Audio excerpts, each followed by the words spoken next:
मैं तो ऊब गई हूँ। हर समय वही गैसें, नाइट्रोजन, ऑक्सीजन, कार्बन डाइऑक्साइड। मैं तो ऊब गई इनसे। मुझे समय के साथ अपने आप को बदलना चाहिए। एक दिन हवा खूब भुनभुनाई। हवा मुख्यतः नाइट्रोजन, ऑक्सीजन और कार्बन डाइऑक्साइड से बनी है। वह इन गैसों के बदले में दूसरी गैसें चाहती थी, इसलिए अपने आप को बदलने के लिए वह घर से निकल पड़ी। सबसे पहले उसकी मुलाकात हुई समुद्र से। हवा के मन की बात जानकर समुद्र ने उसे टोका, केवल बदलाव के लिए अपने आप को बदलना ठीक नहीं। हवा को यह बात अच्छी नहीं लगी और वह बिना कुछ बोले आगे बढ़ गई। रास्ते में मिला सूरज। तुम अपने आप को क्यों बदलना चाहती हो? सूरज ने पूछा। हवा ने अपने मन की बात बताई। सूरज बोला,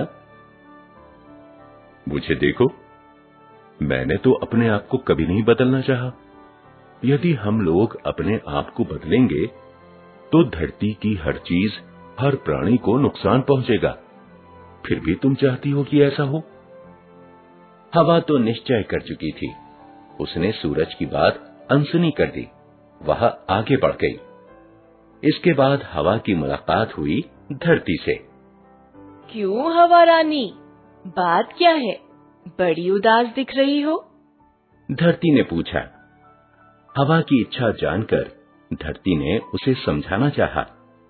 समुद्र, सूरज और मैंने मिलकर पृथ्वी पर तुम्हारे लिए ऐसा वातावरण बनाया है कि तुम स्वच्छंद होकर जहाँ चाहो आ जा सको। तुम आसानी से सारी दुनिया देख सकती हो। और क्या चाहिए तुम्हें?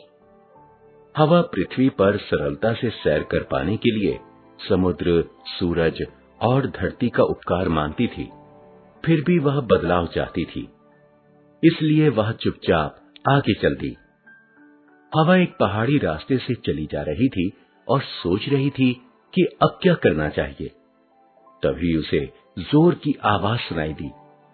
चकित होकर उसने देखा तो उसे अपने सामने विशाल ज्वालामुखी दिखाई दिया। उससे निकलने वाली धूल और गैसें हवा से टकराईं। अरे, यह क्या कर रहे हो? हवा चिल्लाई। ज्वालामुखी ने ठहाका लगाया और दोबारा धूल और गैसों के गोले उगले। तुम्हारी हिम्मत कैसे हुई मुझे और मेरे कपड़ों को गंदा करने की? हवा गुस्से में चिल्लाई। ज्यादा नाक भौं मत चढ़ाओ। ज्वालामुखी ने गंभीर होकर कहा, क्या तुम जानती नहीं कि मेरे पूर्वजों ने ही तुम्हें जन्मा था? तुम्हारे पूर्वजों ने? ये तुम कैसी बातें कर रहे हो? हवा ने झुंझलाकर पूछा। मैं मजाक नहीं कर रहा, ज्वालामुखी ने कहा। मेरे पूर्वजों ने तुम्हें बनाने में लाखों वर्ष लगाए। पहले यह पृथ्वी केवल गर्म गैसों का एक गोला थी। गैसें ठंडी हुई तो पृथ्वी की सतह बन गई। उस सतह पर तब कुछ भी नहीं था। फिर मेरे पूर्वजों ने धूल और गैसों को उगलना शुरू किया, जो धरती की गुरुत्वाकर्षण शक्ति के कारण वहीं ठहर गईं। बहुत लंबे समय के बाद उन गैसों से तुम बनी। अब तुम वह समय भूल गई हो। अच्छा, ऐसी बात है? हवा ने कहा। इसका अर्थ हुआ कि आप मुझे बदल सकते हैं। मुझे बदलाव की सख्त जरूरत है ज्वालामुखी भाई। ज्वालामुखी ने धूल और गैसों की डकार ली और कहा, नहीं प्यारी हवा, यह मेरे अकेले का काम नहीं। ओहो, यहाँ भी निराशा। हवा गुस्से में बड़बड़ाती हुई ज्वालामुखी को छोड़कर आगे बढ़ी। कुछ देर बाद वह एक पेड़ से मिली और पूछा, तुम तो मुझे हमेशा सांसों में लेते और साफ करते रहते हो। क्या तुम मुझे बदल सकते हो? पेड़ घबरा गया। वह बोला, नहीं नहीं हवा रानी, दोबारा ऐसा सोचना भी नहीं। तुम तो पृथ्वी पर सबसे अनमोल हो। अगर तुम्हारी गैसों के संतुलन में जरा भी फेरबदल हुआ तो चारों ओर तबाही मच जाएगी। मेरे सहित सभी जीव जंतु और पेड़ पौधे दम घुटने से मर जाएंगे। नहीं हवा रानी, तुम अपने आप को कभी न बदलना, इसी में हम सबकी भलाई है, चाहे इससे तुम कितना भी ऊब चुकी हो। लेकिन हवा तो किसी की बात सुनने को तैयार ही नहीं थी। थोड़ी देर बाद हवा एक गिलहरी से मिली। वह घास पर व्यायाम कर रही थी।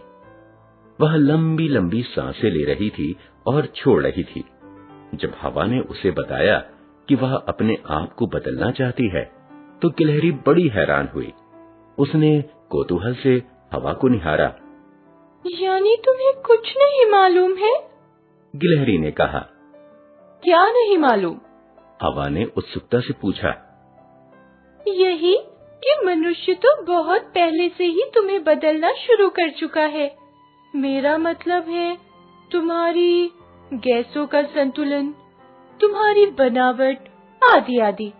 उसने तरह तरह की गाड़ियां और कारखाने बनाए हैं जो जहरीली गैसें उगलते हैं। वह और भी बहुत सी चीजों को बनाने में जुटा हुआ है जिससे धूल बहुत उड़ती है। अच्छा, तो ये बात है। वह रहता कहाँ है? मैं अभी पहुँचती हूँ उसके पास। हवा बोली। इससे पहले कि गिलहरी हवा को सावधान करती, वह एक झोंके में शहर की ओर उड़ चली। शहर में उसने प्रवेश भी नहीं किया था कि धुएं का एक काला बादल उसके चेहरे से आ टकराया। अरे अरे, ये क्या है? हवा अपने चेहरे से कालिक पोंछती हुई चिल्लाई। वह धुआं किसी कारखाने की चिमनी का था।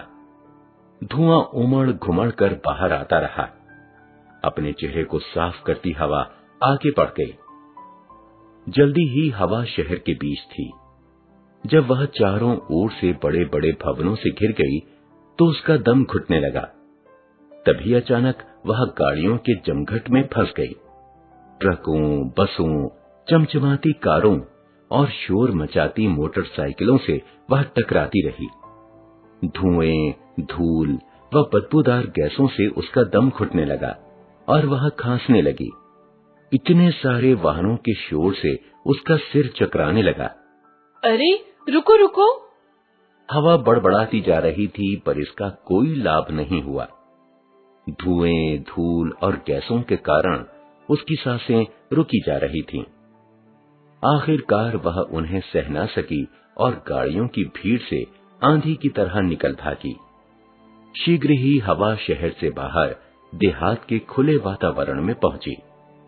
हाँफती हुई वह अपने आप से बोली, नहीं नहीं, मुझे ऐसा बदलाव नहीं चाहिए। मैं जैसी भी हूँ ठीक हूँ। जब हवा की सांसें काबू में आईं, तो उसे अचानक गिलहरी की बात याद आई। अरे, मैं तो भूल ही गई थी। मनुष्यों के बारे में गिलहरी ने क्या कहा था? हवा अपने आप से बोली, कारखाने, गाड़ियाँ आदि बनाने के लिए वे ही जिम्मेदार हैं। अगर वे बदबूदार गैसें, धूल, धुएं पैदा करते रहे तो मेरी बनावट और मेरी गैसों के बीच का संतुलन बिगड़ जाएगा। यह बदलाव मुझे ही बर्बाद नहीं करेगा, मनुष्य और पृथ्वी के दूसरे जीवों का भी नाश कर देगा। इन गतिविधियों को रोकना पड़ेगा, इससे पहले कि बहुत देर हो जाए। उनको रोकना होगा।